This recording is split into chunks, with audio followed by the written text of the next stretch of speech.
Good morning, everyone. I hope you're doing well. This morning we're speaking about gentleness, and I'm about to be joined by three of my girls, Naomi, Kezia and Bethany. But before that, I just wanted to have a little chat about an aspect of gentleness that I think quite a lot of us struggle with. And this message is actually particularly for the boys and the men. It's for everyone. It is a message for everyone, but particularly I think boys and men can struggle with this. So it's for the young boys, the older boys, the teenage boys, the young men, right the way through to the older men in particular. And when we read about the fruit of the Spirit, some of them we just read about and think, yes, I want that.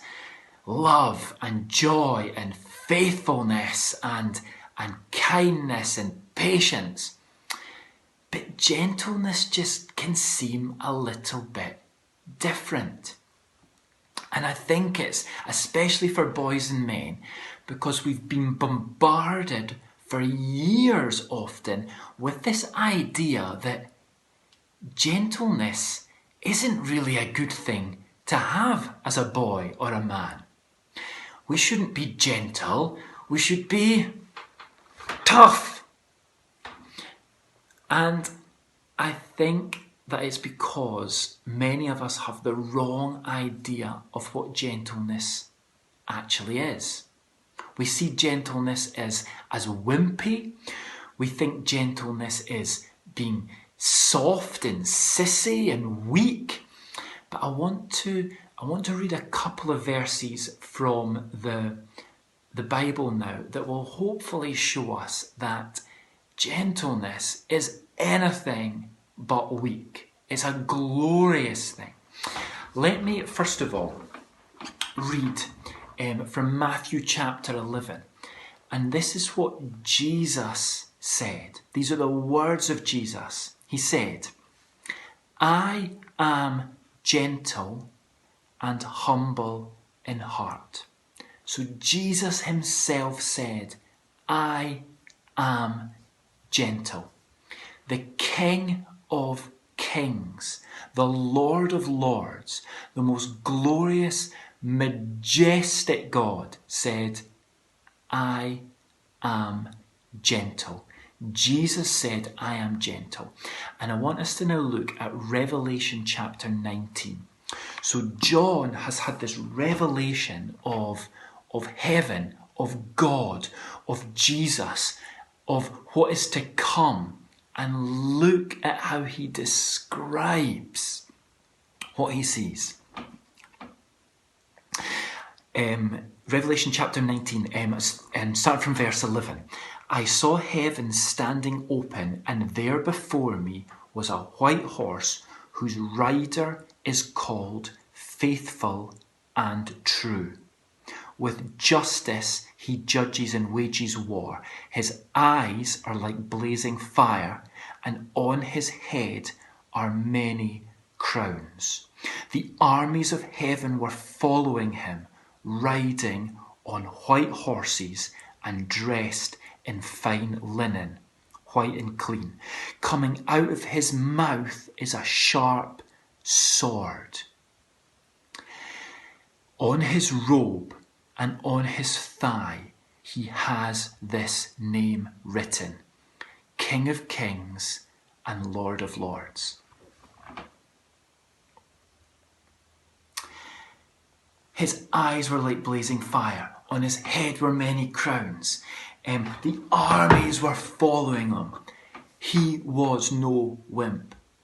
He is no weak, soft, sissy king.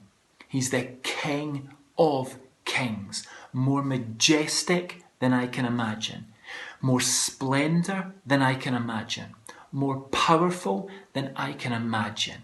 And he said, Jesus said, I am gentle. And those verses say to me, gentleness is not wimpy. It's not sissy. It's not weak. It's not soft. It is a kingly, powerful thing. gentleness is amazing. Amazing. So I've now been joined by Bethany, Kezia and Naomi. And girls, I'd like you to stick your hands out if that's okay. And I'm going to pop something in your hands. Naomi, you're first. So, first of all, in your left hand, I'm going to put an egg. And in your other hand, I'm going to put a rock. And Kezia, in your left hand, I'm going to put one of Mum's crystal glasses. Please don't drop that. And in your other hand, one of our plastic cups. And Bethany, you're going to get a rose from the garden in one of your hands and a log in the other hand. Now, girls, I've got a question for you. Are you holding both the objects with the same amount of care, or are you being more gentle with one of them? What do you think? Nye? Being more gentle with one of them. Which one? The egg. The egg. And Kezia? The glass. The glass. And Bethany? The rose. The rose. And why are you being more gentle with the egg and the glass and the rose? Because they can break more easily. They can break more easily. Or, if you were rough with them, you could cause damage. So that's why gentleness is so important. Because when there's no gentleness, there's more chance of damage. So if we can do things with gentleness, if we can say things with gentleness, if we can choose to use gentle words and say things in a gentle way, there's less chance of us wounding and there's less chance of us crushing. Gentleness is not the same thing as being soft. Gentleness is not being a doormat that people can walk over. You can be gentle and speak your mind. You can be gentle and say, no, I'm not doing that. You can be gentle and say, no, you're not doing that, or you shouldn't be doing that. You can be gentle and still speak the truth. But when we say things using gentle words and in a gentle way, we bring life rather than crushing, and we bring healing rather than wounding. And that's how God has treated me for years and years and years. Throughout my life, time and time and time and time again, I've done silly stuff. I've done bad stuff. I've sinned and sinned and sinned and sinned. And I've done so many things that God didn't want me to be doing. But He's gentle. And He's corrected me time and time and time again through His Bible, through the Bible, through my conscience, through conviction, through other people sometimes. But He's never crushed me.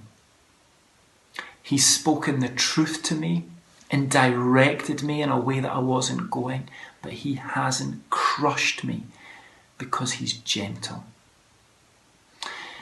Gentleness is an amazing thing. It's an amazing thing. It's not wimpy. It's quite the opposite, actually. It's an incredibly powerful, powerful thing. Gentleness. Let's allow God to create gentleness within us.